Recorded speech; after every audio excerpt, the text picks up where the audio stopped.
one of the really common ones that's talked about in research. Omega-3s, when we get the balance right, they're shown to actually decrease the production of PGE2, decrease inflammatory biomarkers in the body. And so that's why getting one of the other kind of big results that we come to in my book is we want to make sure that in our dogs, we keep the omega-3 to omega-6 balance correct. And we really want to target a 1-to-1 omega-3 to 6 balance. When you look at, just for an example, most fresh dog food today has a 1-to-6 omega-3 to 6 balance, meaning for every one anti-inflammatory molecule, we have 6 inflammatory molecules. Doesn't sound too good. It's not.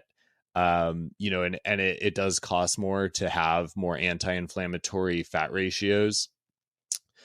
Unfortunately, dry kibble is even worse. Dry kibble is a 1-to-16. So for every anti-inflammatory 3, there's 16 inflammatory 6s. That's the same as American fast food. So that's the majority of dry kibble.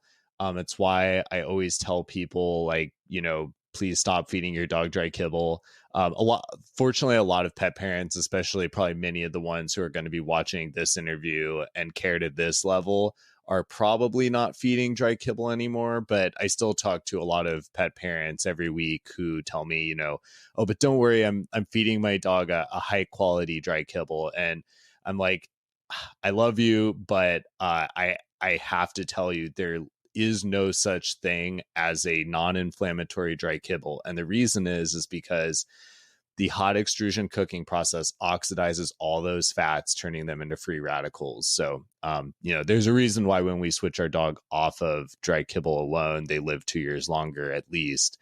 And then there's a lot more we can do, for dogs who are suffering from any sort of inflammation, which is really covered in my book. And it comes down to all these fats that we feed our dogs. That's so interesting, because I was wondering why dry kibble was so high. If they use, I know some kibbles like to use coconut oil, does that still change with the extrusion process? Well, luckily, coconut oil doesn't oxidize that easily. So that is a benefit. And let's say that you had a dry kibble and it did have coconut oil in it. I mean, it's going to have all sorts of problems in it. It will have those oxidized fats. It will have probably lots of other crappy ingredients.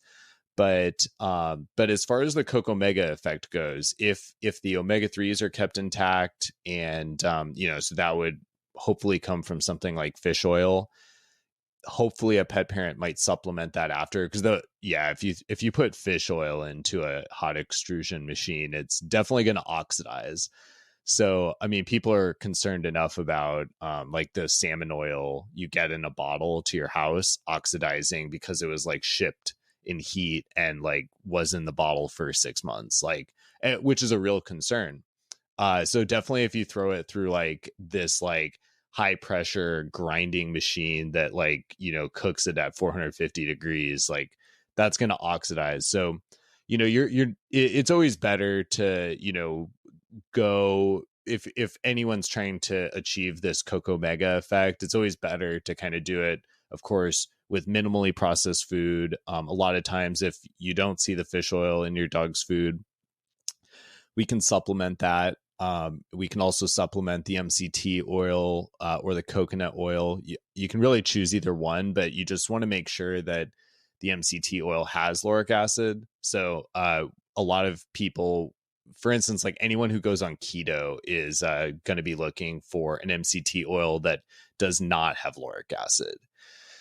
And, a lot of times it's looked at as, in that community, as kind of a throwaway ingredient or something that, you wouldn't want. And there are reasons they view it that way. But in the case of producing these microbiome benefits, you want the lauric acid in there. So it's a lot of times just easier to get the coconut oil itself. But yeah, for anyone who wants to go deep on that, MCT versus coconut oil, you can read my book. Both are going to produce the effect, though. Yep. So that's a good point. So for pet parents that are wanting to increase their dog's longevity and give them this benefit, how can they do that? You mentioned coconut oil. Is there anything else they can do? Yeah, well, the first step is looking at the cooking method of our dog's food.